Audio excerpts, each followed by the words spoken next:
Hi, this is a little different today. I'm coming to you from inside an elevator.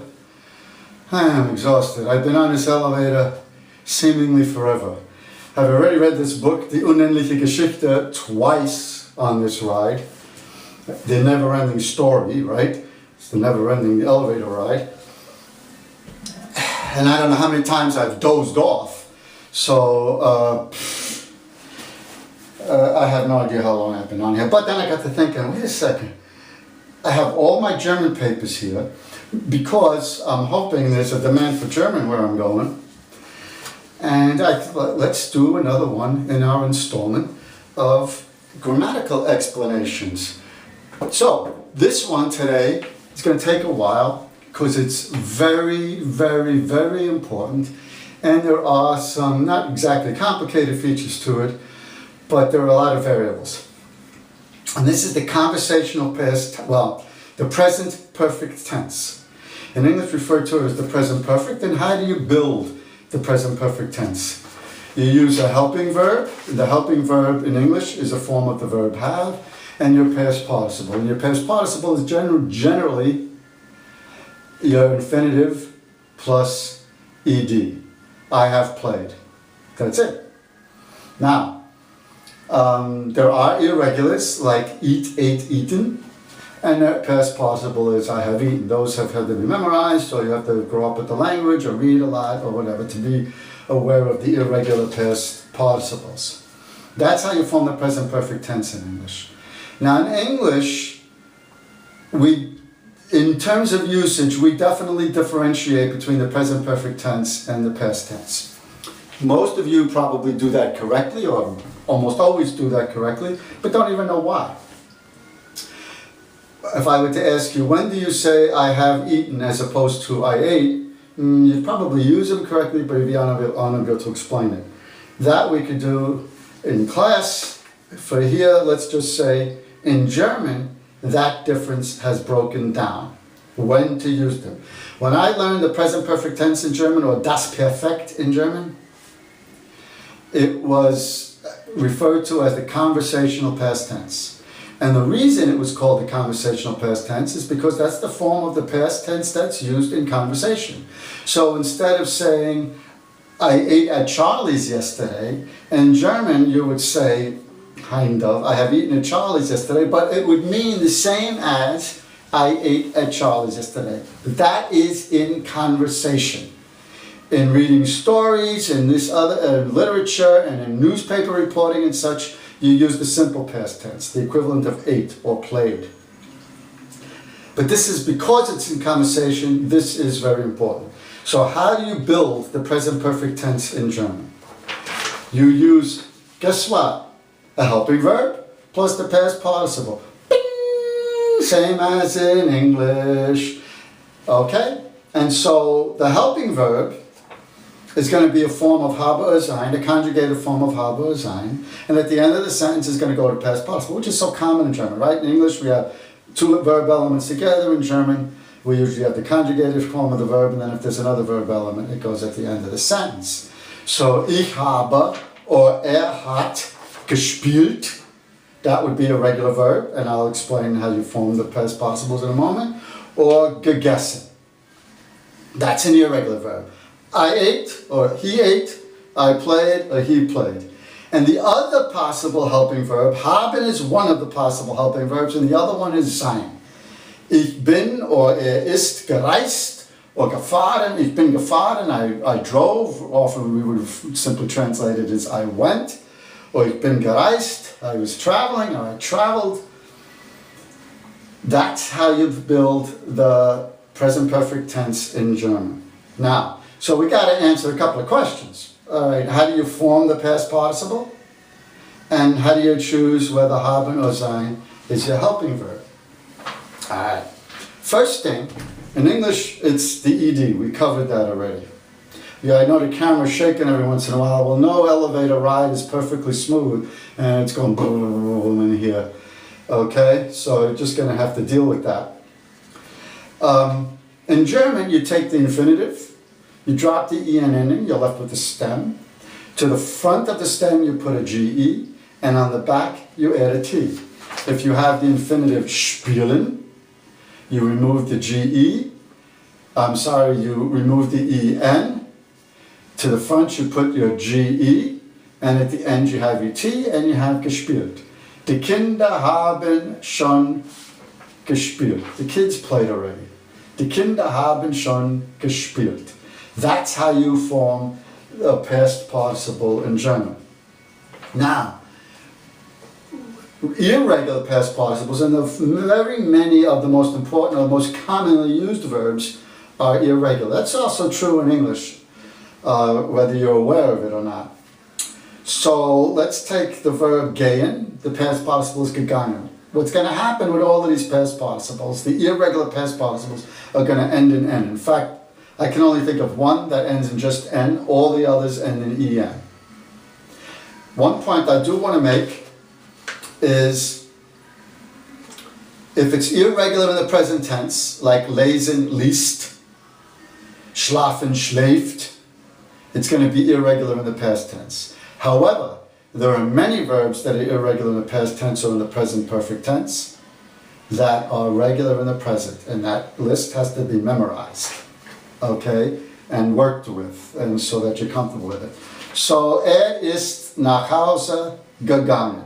He went home. Wann ist gestorben? When did he die? Okay, now, not all irregular past participles are used with sein. That just happens to be the two I chose here. Ich habe den Fisch nicht gegessen. Gegessen is the past participle of essen, and habe was my helping verb. Now, what do I do if I have a verb with a separable prefix? Well, the GE goes between the prefix and the stem of the verb or the rest of the past participle. Zuhören, zugehört. Anrufen, angerufen. That's irregular, that's regular. Weggehen, weggegangen. That's irregular. Mitspielen, mitgespielt. That's regular. Aufstehen, aufgestanden. When you have a verb with a separable prefix,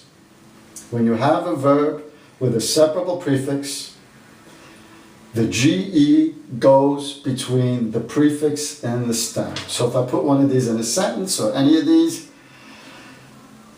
wann ist weggegangen? Hat überhaupt nicht mitgespielt. He didn't even play along. Hat überhaupt nicht mitgespielt. Okay? That's how you form the past participle of verbs with a separable prefix. Unfortunately, we got a long way to go yet. There are a number of prefixes that when the infinitive starts with these prefixes, these are called inseparable prefixes, untrennbare Vorsilben, they don't take a GE. The past participle does not take a GE. Let's look at a couple of them. Not a couple of them, let's look at the list of inseparable prefixes. Now this is an awful lot. It's an awful lot to learn. This takes a long time to master. To get the basics down, it's not that complicated. But there are all these little things, oh, I forgot that, oh, I put the G in, oh, not supposed to put the G. That just takes a while. But it is an extremely important tense to learn because this is what's used in conversation. And these past participles, the Germans don't make mistakes with them. They sometimes make mistakes, real unusual situations on which helping verb to use, haben or sein, but they don't screw up the past participles like we do in English. I mean, how often have you heard, I've ran, or I've went. Okay, clearly it's I've gone and I've run. You don't really hear those mistakes in German. But anyway, the inseparable prefixes BE, EMP, ENT, ER, GE, MISS, miss, ver, VER, and zer, ZAR, ZER. So what does that look like in a sentence? Ich habe die Rechnung bezahlt. I start with, my infinitive is bezahlen. It starts with a BE, so my past participle does not get a GE. So most of the time, for irregular verbs anyway, all of the time, the past participle is the same as the third person singular. Well, no, it won't get if it's irregular, well, if it's irregular, it's not going to end in T. So for these regular verbs, the past participle would be the same as the third person singular. Ich habe die Rechnung bezahlt. Or erzählen, to tell, right? Das habe ich ihm erzählt. I told him that already. I told him that. Das habe ich ihm erzählt. And he forgot. Here, this is for an irregular verb. Essen, gegessen, vergessen. Vergessen is the past participle. Hat vergessen. He forgot. Okay? It's the same as it would be, ending in en with all the other verbs. And the past participle of vergessen is vergessen. No GE. Hat vergessen. He forgot. Okay. There's another group of verbs whose past participle does not end in GE. I'm sorry, that does not begin with GE. And those are verbs whose infinitive form ends in IEREN. And here I put down two of the verbs, studieren and probieren, to study, or to major in, really. Probieren, to try. Okay? The past participle of these verbs gets no GE because the infinitive ends in IEREN. Ich habe 2 Jahre studiert. I studied for 2 years. Okay? I studied for 2 years. And das haben wir schon probiert. We tried that already. Das haben wir schon probiert. We tried that already. Now, one of the things, I don't seem to have a sheet for it, silly me, very important. How do you distinguish between using haben or sein as your helping verb? And here I don't have a sheet, I can't believe it. But, here's the rule. Haben is your helping verb, a form of haben is your helping verb, unless the verb, first of all, for it not to be haben, the verb must be intransitive. It cannot have a direct object. But on top of that, the verb must also show a change of location from one place to another, or a change of state or condition. For example, gehen, to go. When you go, you start off one place and you end up somewhere else. So your helping verb is not, and it has no direct object. You can't go something. So it has no direct object. So you would say, ich bin nach Hause gegangen. I went home. Ich bin nach Hause gegangen. I don't use haben as my helping verb. Some of the more common ones are gehen, laufen, fahren. Ich bin gelaufen, ich bin gegangen, ich bin gefahren. Okay? The other possibility is a change of condition or a change of state. To freeze, to thaw, to die, to wake up. You were asleep, now you're awake. To fall asleep. There's the verb to sleep. The past tense, I slept 8 hours. Ich habe 8 Stunden geschlafen. But if you want to say I fell asleep at 8, you would say ich bin 8 Uhr eingeschlafen, because that reflects a change of condition. Okay? So, once again, in order to use sein as your helping verb, the verb must be intransitive, cannot have a direct object, and it has to show either a change of state or condition, or a change of location. Sometimes it can get complicated with the verb fahren, for example. Sometimes it's transitive, and in German, 95% of the time, it's not. But if you want to say, I drove the vehicle, I drove the car, ich habe das Auto gefahren. Whereas, if you just say, I went to Chicago by car, you'd say, ich bin mit dem Auto nach Chicago gefahren. All right, now, almost all verbs use the present perfect tense in conversation. Almost all of them. There are a couple of verbs that are kind of exceptions. I mean, it's not 100%. You can use the conversational past with these verbs, but there's a tendency not to. The biggest exception, I would say, are the modal verbs. By far and away, you use the simple past tense with modal verbs. And that we will cover separately. I'm not going to discuss the details of that now. It's a separate presentation. The present perfect and the simple past tense using modal verbs. Okay? They tend not to use the present perfect tense in conversation. The verb haben. I tend to use hat gehabt or habe gehabt, but a lot of people would use the simple past tense, which in German would be hatte. Ich hatte, du hattest, hatte, and so forth. Okay? Another one is the verb sein itself. Yeah, sein. Instead of saying ich bin krank gewesen, I was sick, a lot of people would just say ich war krank. This is the simple past tense form of the verb sein. Ich war, du warst, der war, wir waren, ihr wart, sie waren. And ist gewesen, bin gewesen, those are your present perfect tense forms. Okay? And I put this further down because wurde ist geworden. There are people that would use wurde. Some people use the past tense, not too many though. But maybe not as strong an exception. Wurde ist geworden. Now, a couple other things.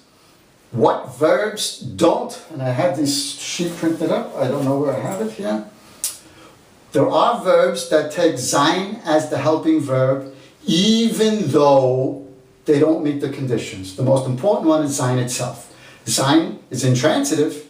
All of these exceptions are intransitive, but it doesn't show motion or change of condition. But sein is the helping verb. Ich bin krank gewesen. I was sick. Another important one is bleiben. Just the opposite. It means to stay. It's intransitive, but it means to stay. How is that motion or change of condition? Ich bin zu Hause geblieben. I stayed home. When I was in college, they taught us werden was an exception. I don't view it as an exception. Werden means to become. I think by definition, that is a change of condition. I'll tell you what. We got to be getting close to this. I got a lot of shit, but man, we got to be close to the destination. I've been on this. I am so tired. I've been on this elevator so long. Okay. Now, what happens? Wait.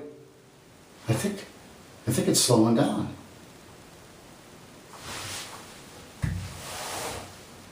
Huh? I thought it was slowing down, but maybe I'm wrong. Okay. Wait.